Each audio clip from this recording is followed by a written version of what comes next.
The Missouri Autism Guidelines Initiative, commonly referred to as the MAGI, produced a guide to evidence-based interventions, which was published in 2013.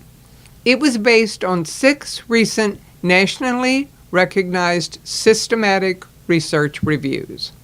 The guide includes this Venn diagram to show how the best intervention practices for specific individuals on the autism spectrum should be determined. It notes that best practice is located at the juncture of professional expertise, the best available research, and the individual characteristics of the person. It is not just those strategies that have been shown by research to work well to teach some things to some students. It is putting everything together to get what works best for the child to learn what the child needs to learn.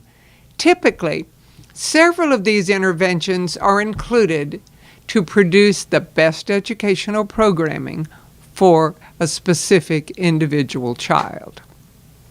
As we progress through this workshop, we will refer to how the interventions we discuss are rated by the MAGI as evidence-based, according to at least one of the 6 research reviews. However, it is important to note that the most recent research cited is from 2012.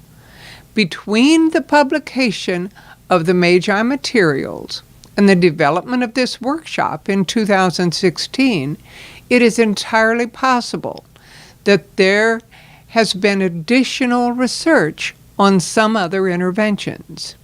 That research might have data that would indicate that other interventions are effective for some individuals with ASD. The MAGI includes this description of effective ASD interventions. Quote, "The term effective indicates a high level of research support for a particular ASD intervention based on the findings of one or more of 6 systematic reviews. Remember, the specific characteristic and needs of the individuals with ASDs vary significantly.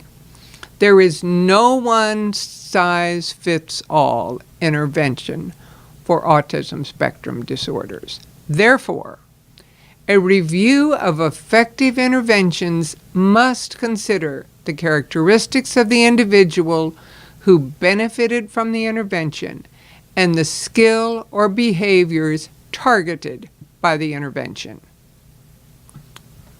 End of quote. Further, the goal and skill areas addressed by each intervention must also be considered. We will look briefly at just a few of those effective ASD interventions. But let's look first at best available research as one of the determiners of evidence-based practice.